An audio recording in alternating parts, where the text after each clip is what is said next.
तो जावा, ये नाम तो सबने कहीं ना कहीं सुना ही होगा, है ना? कभी फोन के अपडेट में, तो कभी किसी वेबसाइट पर या फिर टेक न्यूज़ में। पर असल में ये है क्या चीज़? चलिए आज इसी पहेली को सुलझाते हैं। हाँ, यही तो सबसे बड़ा सवाल है। आखिर ये जावा है क्या? कोई कॉफ़ी का ब्रांड, या किसी द्वीप का नाम, या फिर कुछ और ही है? चलिए आज इसी कंफ्यूजन को दूर करते हैं। और देखिए, यहीं पर मामला बड़ा दिलचस्प हो जाता है, क्योंकि जावा असल में कोई एक चीज़ है ही नहीं। इसकी दो दो पहचान है, और यही बात इसे इतना ज़्यादा पावरफुल बनाती है। तो चलिए जावा के इन दोनों पहचानों को एक एक करके समझते हैं। पहली, ये एक प्रोग्रामिंग भाषा है, और दूसरी, ये एक प्लेटफॉर्म भी है। तो सबसे पहले बात करते हैं भाषा वाली पहचान की। समझिए, जावा एक प्रोग्रामिंग भाषा है।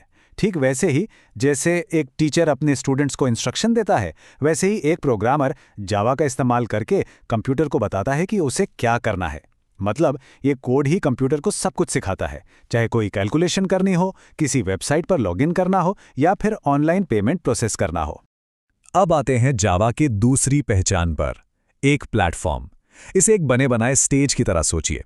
जावा खुद ही वो स्टेज तैयार करके देता है, जिसे टेक्निकली JRE यानी जावा रन टाइम एनवायरनमेंट कहते हैं। ये एक ऐसा माहौल है जहां जावा में लिखा कोड बिना किसी दूसरी तैयारी के सीधे सीधे चल जाता है।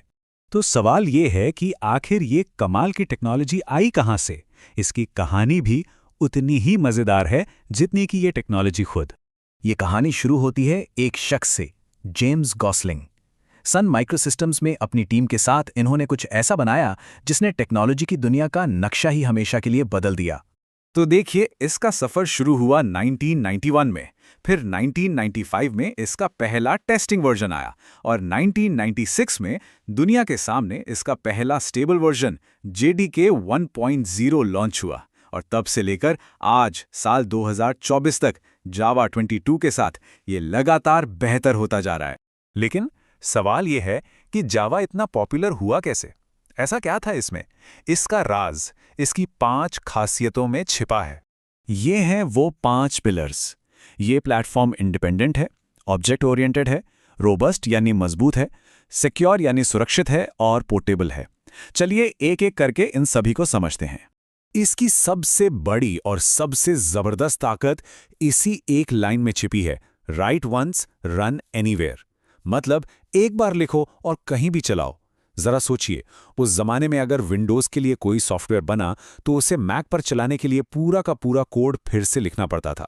जावा के इस एक आइडिया ने सच में क्रांति ला दी। तो ये जादू काम कैसे करता है? देखिए, तरीका बहुत शानदार है। कोड बस एक बार लिखा जाता है, मान लीजिए विंडोज मशीन पर। फिर एक कंपाइलर, जो एक तरह का ट्रांसलेटर होता है, उसे एक यूनिवर्सल क्लास फाइल में बदल देता है, और बस अब यही एक फाइल मैक, लिनक्स या ऐसी किसी भी मशीन पर चल जाएगी जिसमें जावा का वो स्टेज मतलब JRE मौजूद हो। उस जमाने में ये किसी मैजिक से कम नहीं था। इसकी दूसरी खासियत है ऑब्जेक्ट ओरिएंटेड होना। आसान भाषा में कहें तो जावा कोड को असली दुनिया की चीज़ों की तरह ऑर्गेनाइज करता है। जैसे एक कार है तो उसकी कुछ प्रॉपर्टीज होंगी, जैसे रंग, स्पीड, और कुछ फंक्शंस होंगे जैसे स्टार्ट होना, स्टॉप होना। इस तरीके से बड़े बड़े कॉम्प्लेक्स प्रोग्राम बनाना बहुत आसान हो जाता है। जावा को रोबस्ट यानी बहुत मजबूत भी माना जाता है। पर क्यों? पहली बात, ये मेमोरी को खुद ही मैनेज कर लेता है। दूसरी, अगर कोड में कोई गड़बड़ हो जाए तो उससे बहुत अच्छे से संभाल लेता है। और तीसरी, इसमें पॉइंटर्स नहीं होते, जो प्रोग्रामिंग में कई बार बड़ी गलतियों की वजह बनते हैं। इन सब वजहों से ये बहुत भरोसेमंद बन जाता है। और बात करें सिक्योरिटी की, तो जावा इसमें भी पीछे नहीं है। ये किसी भी कोड को चलाने से पहले अच्छी तरह चेक करता है। जैसा हमने देखा, पॉइंटर्स न होने से मेमोरी में कोई सीधी छेड़छाड़ नहीं कर सकता। और तो और इसमें पहले से ही सिक्योरिटी के लिए बने बनाए टूल्स भी मिलते हैं। और आखिर में जावा पोर्टेबल है। इसका सीधा सा मतलब है कि एक ही कोड लैपटॉप पर भी चलेगा, स्मार्ट टीवी पर भी, और यहाँ तक कि कारों के सिस्टम में भी। ये इसकी जबरदस्त अडैप्टेबिलिटी को दिखाता है। तो ये सब तो हो गई टेक्निकल बातें, पर हमारी रोजमर्रा की जिंदगी में इसका क्या मतलब है? सच कहूं तो जानकर हैरानी होगी। आज के दौर में जावा सच में हर जगह है। बड़ी बड़ी वेबसाइट्स, बड़े बड़े बैंकिंग सिस्टम्स, Amazon जैसे ई-कॉमर्स प्लेटफॉर्म्स, हमारे डेस्कटॉप पर चलने वाले ऐप्स और स्मार्ट टीवी तक, इन सब के पीछे कहीं ना कहीं जावा ही काम कर रहा है। और ये आंकड़ा, जरा इस पर गौर कीजिए, 3 अरब से भी ज्यादा डिवाइसेस। ये संख्या इतनी बड़ी क्यों है? क्योंकि जो एंड्रॉयड ऑपरेटिंग सिस्टम आज दुनिया के ज्यादातर स्मार्टफोन्स को चला रहा है, उसकी नींव ही जावा है। तो अगली बार जब कोई एंड्रॉयड फ़ोन इस्तेमाल करे, ऑनलाइन शॉपिंग करे या नेट बैंकिंग करे, तो ये ज़रूर याद रखिएगा कि पर्दे के पीछे इन सब चीज़ों को चलाने वाला असली हीरो जावा ही है। ये हमारी डिजिटल दुनिया का एक छिपा हुआ इंजन है। जावा ने पिछले कई दशकों में हमारी डिजिटल दुनिया को शेप दी है, उसे बनाया है।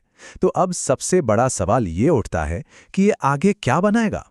क्या टेक्नोलॉजी का अगला बड़ा आविष्कार भी जावा पर ही बनेगा? ये सोचने वाली बात है।